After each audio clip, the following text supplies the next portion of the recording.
Man, I'm on a roll with these album reviews. I think for the past month or so, I've just been talking about Red, and yeah, you guessed it, Red.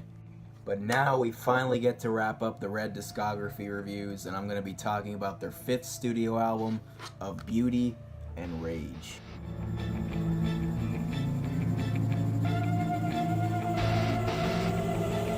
In my opinion, there is no better album to finish off the Red discography reviews than Of Beauty and Rage.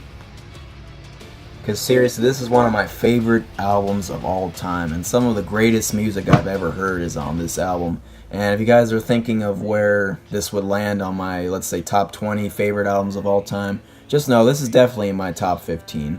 If you guys didn't know already, this is the first album that I listened to by Red and where I really got a taste of what Red's music was like, and of course, this is the first CD that I owned from them. I was at a Christian bookstore one day with my parents, and I saw this CD sitting on one of the counters, and just by looking at the album artwork, I was really stunned. You know, I didn't know anything about the band at the time, I just knew that they existed. And so just by looking at that album cover, I decided to buy it because I wanted to try something new, and boy, was that one of the greatest buys in my CD collection ever. I remember listening to the CD for the first time in my room, and listening to Descent, I was like, what is this going to be like? And then it led right into the next track, Impostor, and I was just blown away.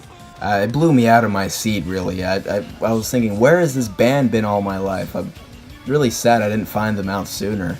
So yeah, guys, that's my history with this album. So yeah, let's get into this album review track by track as always, because it's a very special album review.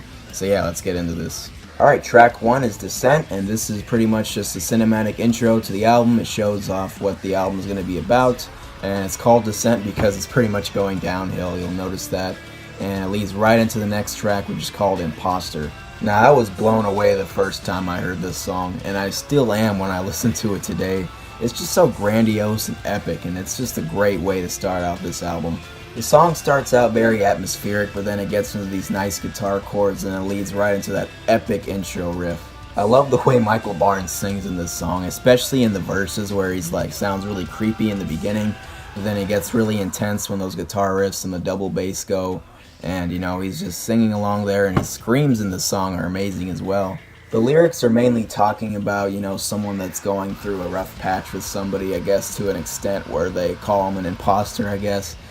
This song can be kind of hard to depict what the meaning is about, but that's what I got from it.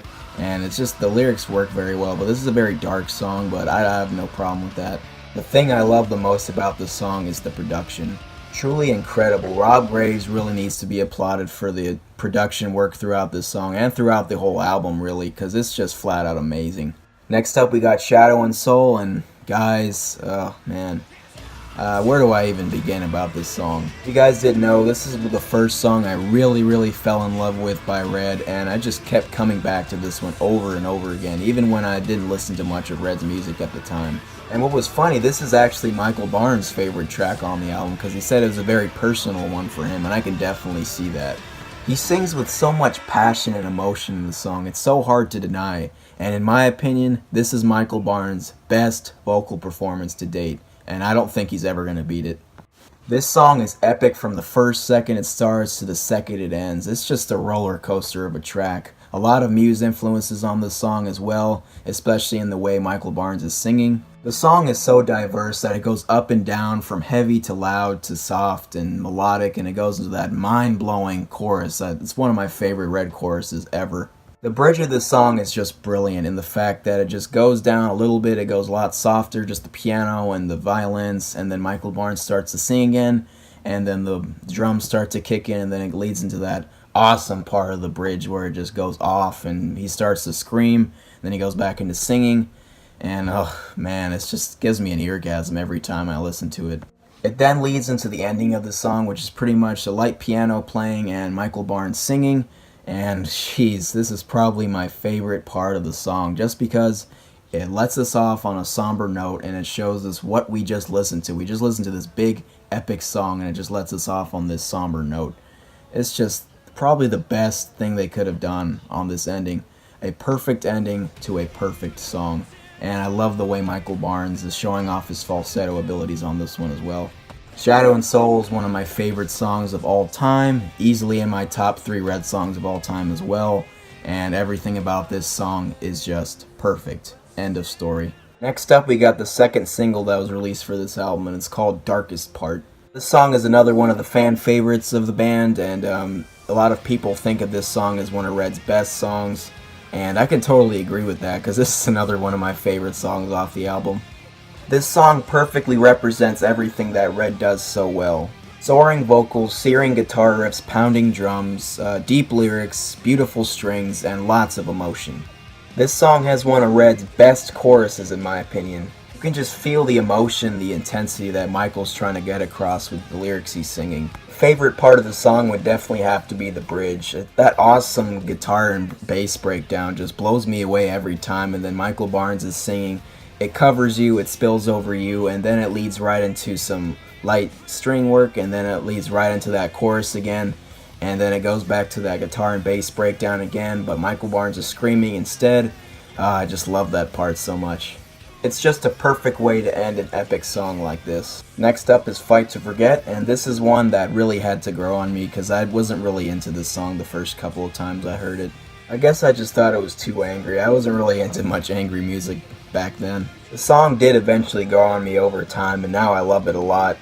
Just by listening to the intro riff, the first couple of seconds of this song, it feels like an atom bomb has been dropped. It just hits you in the face with these menacing and aggressive guitar riffs that you want to keep listening to what comes next. You can obviously tell that this is going to be one of the darker songs on this album. This song is definitely talking about a relationship that has gone sour, or it could be about addictions as well, like drugs, pornography, stuff like that. I mean, the chorus, it says, "Your love is a lie, I will fight to forget." Pretty much Michael's saying, I have to get away from this, you have to die, metaphorically, because this is ruining my life, And it's very dark, but at the same time, it's very, brave to be saying stuff like this. And a lot of people probably would be taken back by how angry this song is, but it's definitely very intriguing. It's very interesting to see this lyrical topic in this song. Musically, this song is brilliant in the fact that the strings escalate the song, especially in the second verse and the bridge, and the way Michael screams in those parts is just awesome. The guitar work, of course, is menacing and aggressive, like I said. The drum work is amazing as well, and the lyrics really add a lot of intensity to the song. Next, we got the first ballad of the album. It's called Of These Chains. Like a lot of Red ballads, this song starts out with light piano and strings to escalate the song into a more somber mode. Michael Barnes sings beautifully along this piano-led ballad, and the lyrics are talking about someone that's trying to break these chains, maybe of addictions, maybe somebody that they've let go a long time ago and they're trying to come back to them. This song always puts me in a good mood, and it's a perfect song to listen to at nighttime. Definitely another great Red ballad to add to their catalog. Then we shift off to the darker side of the album once again with track 7, Falling Sky. Another immensely powerful and epic tune. It starts out with these really cool glitchy violins, and it leads right into the main riff of the song. All you can think about is terror when Michael sings that he's under a falling sky and it's hopeless, there's nowhere to hide. This song takes an unexpected turn when it gets to the bridge. The bridge is phenomenal in the fact that Red was not afraid to take risks on the song or the album. I really love the chord progression in the bridge. It really adds a lot to the song and it makes it more epic. And of course, I love Michael Barnes screaming on this one, especially getting close to the end of the song where everything goes haywire and it gets hectic and the guitar work and the strings just go all over the place, and the drum work, I had to compliment that. The drum work on the song is fantastic, especially getting close to the end. Dan does all these cool fills and stuff. They sound so off-kiltered. It almost feels like they wouldn't work in the song, but it actually does. Especially that one is like dun dun dun dun dun dun dun. And then that's just phenomenal. I love that. It gets me energized all the time. And then the song goes out on an awesome note with the strings, and it's just another awesome song on this album. Then Falling Sky seamlessly transitions into the next song, which is called The Forest. And this is pretty much the intermission to the album. It's a 55-second instrumental, a beautiful one, I should say at that. There's not much else to say about this one since it is just an instrumental, but it's very beautiful nonetheless. And then that one leads right perfectly into the next track, which is called Yours Again. This was the first single that was released for the album, and just like Darkest Part, I'm really glad that they picked this one as a single, because it pretty much overviews and exemplifies what the album's going to sound like musically and lyrically, and this was a great choice. This is definitely one of the more toned down and hopeful songs on the album. This song harkens back to the songs off of Innocence and Instinct, like Mystery of You and Start Again. This song feels epic like the rest of the songs on the album, even though it's one of the lighter ones here. Michael Barnes' vocals are very sincere on this song, and he tells us a tale about how we can achieve salvation even if we go on the wrong path in life. Yours Again fits the theme of this album very well in the terms that it's going light against the darkness, and it's just another great song on this album. We turn it back around to one of the heaviest songs on the album, which is called What You Keep Alive.